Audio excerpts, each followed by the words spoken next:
வருமான வரி கணக்கு தாக்கல் செய்வதற்கான அவகாசம் இன்றுடன் நிறைவடைகிறது.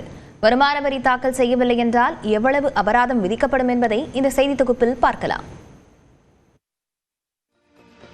2024-2025 நிதியாண்டுக்கான வருமான வரி கணக்கு தாக்கல் செய்வதற்கு வழக்கம் போல ஜூலை 31ஆம் தேதி வரை அவகாசம் வழங்கப்பட்டு இருந்தது. ஆனால் ITR படிவத்தில் மேற்கொண்ட சில மாற்றங்கள் காரணமாக வருமான வரி கணக்கு தாக்கல் செய்வதற்கான அவகாசம் செப்டம்பர் 15ஆம் தேதி வரை நீட்டிக்கப்பட்டது. அதன்படி வருமான வரி கணக்கு தாக்கல் செய்வதற்கு இன்றுதான் கடைசி நாள்.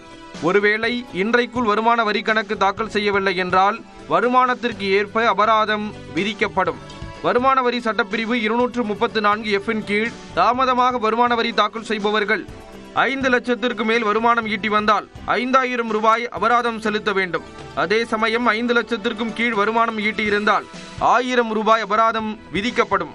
மேலும் வருமான வரி சட்டப்பிரிவு 234A கீழ் கடைசி தேதிக்கு பின் வருமான வரி கணக்கு தாக்கல் செய்தால் அதில் வருமான வரி நிலுவை இருந்தால் தாமதமாகும் ஒவ்வொரு மாதத்திற்கும் வருமான வரி நிலுவைக்கு 1% வட்டி செலுத்த வேண்டும்.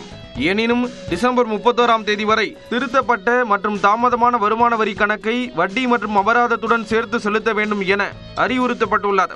அதிலும் இந்த காலக்கெடு அனைவருக்கும் பொருந்தாது என்று வருமான வரித்துறை விளக்கம் அளித்துள்ளது.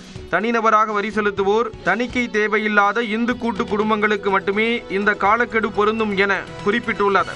இன்றைக்குள் வருமான வரி கணக்கு தாக்கல் செய்யவில்லை என்றால் நிதி சார்ந்த பல்வேறு சிக்கல்கள் எழுவதற்கு வாய்ப்பு உள்ளது. குறிப்பாக ரீஃபண்ட் பெறுவதில் தாமதம், வரி சலுகைகள் பெறுவதில் சிக்கல் ஏற்படும் என கூறப்படுகிறது. மேலும் பங்குச் சந்தைகளில் முதலீடு செய்யும் போது ஏற்படும் இழப்புகளை சரி செய்வது உட்பட கேரி ஃபார்வர்ட் சலுகைகளையும் இழக்க நேரிடும் என குறிப்பிடப்பட்டுள்ளது. எனவே இன்றைக்குள் வருமான வரி கணக்கை தாக்கல் செய்யுமாறு வருமான வரித்துறை அறிவுறுத்தியுள்ளது.